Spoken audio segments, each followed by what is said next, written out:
Il Giarre, reduce da 4 partite consecutive senza sconfitte, si confronta oggi al regionale contro una delle squadre più forti del girone, il Vittoria.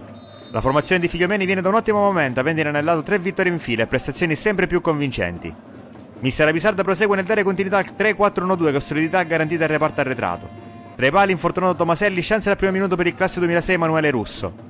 Solito tiro difensivo, piede da Tosto Pietrella. A centrocampo a sinistra Giordano Santapaolo, a destra La Rosa, in mezzo Strana e Garozzo, con Mascara trequartista alle spalle del tandem Ankovic-Tornitore. Avvio di partita equilibrato, qui La Rosa gestisce un pallone sulla destra, salta un avversario, ne salta bene anche un secondo, ancora La Rosa, imbuca per Mascara, posizione regolare. Mascara, il cross di nuovo per La Rosa, troppo lungo, raccoglie la sfera Tornitore, che riesce a girarsi. Tornitore prova a piazzarla, blocca Di Carlo. Garozzo si appoggia su Strano, troppo lungo il passaggio, ne approfitta il Vittoria per ripartire in contropiede. Cocimano subito per Solomon, 1 contro 1 con Tosto, la finta, ancora Solomon davanti al Russo che gli blocca la sfera in uscita. Ancora ospiti in attacco, punizione affidata a Cocimano che va direttamente in porta, alto di un soffio. 33esimo, Bosso allarga a destra verso Lucarelli, il traversone al centro, libera Strano di testa, alimenta l'azione Lopizzo, il controcross dentro per la testa di Leggio che batte Russo. Al 33esimo il Vittoria passa in vantaggio col colpo di testa di Leggio. Reazione immediata del giallo-blu, corner di Strano, testa di Cocimano, si alza un campanile, sponda di Ankovic, l'acrobazia di Tornitore, fuori di pochissimo, grande gesto atletico, solo sfortuna per il numero 7. Dall'altra parte angolo anche per i biancorossi, lo batte Lucarelli, in mezzo mischia nell'area piccola, libera Tosto e prolunga Mascara. Raccoglie alla fine Marino, lo pressa Mascara, saltato, Marino prova la conclusione dalla distanza, super parata di Russo. Primi minuti del secondo tempo e primo attacco del Vittoria, Lucarelli fronteggiato da Santapaola. Lucarelli sposta la sfera, poi cross sul secondo palo, sponda di Russotto, testa di Cocimano, un altro splendido riflesso di Russo che gli nega la gioia del gol.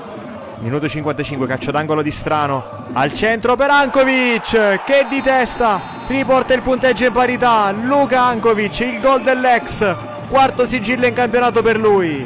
Vittoria che accusa un po' il gol subito, momento migliore della partita del Giarre, rinvio di Russo, torre di Tornitore, sponda anche di Ankovic verso Mascara, in mezzo ai 3 giocatori. Mascara riesce a lottare e passa la palla, Ankovic davanti alla porta, Ankovic schiaccia la sfera e fallisce una colossale occasione. Rimessa di Lopizzo verso Lucarelli, poi petto di Mazza, allontana Petrella, duello in velocità, sferrazza Tornitore, Tornitore riesce a vincere in qualche modo il duello, poi si gira, arriva in zona tiro, Tornitore ci prova, fuori bersaglio. Primi cambi per mister Rapisarda, fuori La Rosa e Garozzo, dentro Tuccio e Caltabiano. Tornano a farsi vedere in attacco gli ospiti, punizione di Bossa sul secondo palo.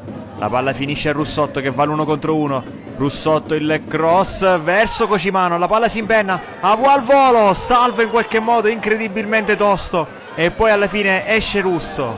Marino con le mani, scambia con Leggio, ancora Marino, cerca Russotto all'interno dell'area, braccato da 3 giocatori, Russotto l'assist al limite per Bossa col destro, da fuori aria, Bossa riporta avanti il Vittoria, 10 minuti dal termine. Gialloblu che si getta in avanti alla caccia del pari nel finale, punizione di Strano all'interno dell'area, allontana Marino, poi c'è spazio per il contropiede del Vittoria, Cocimano per Mazza, la palla gli resta sotto, alimenta l'azione Bossa, è ancora viva la ripartenza del Vittoria, Bossa per Mazza, nei pressi dell'area, all'1 contro 1 con Tosto, il tiro che diventa un assist per Cocimano che sul secondo palo, tutto solo, chiude i conti sul 3-1.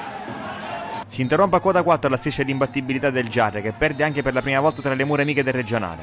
Il giallo-blu hanno dato tutto in questa partita e hanno ceduto solo a 10 minuti dalla fine al cospetto di un avversario di altissimo livello.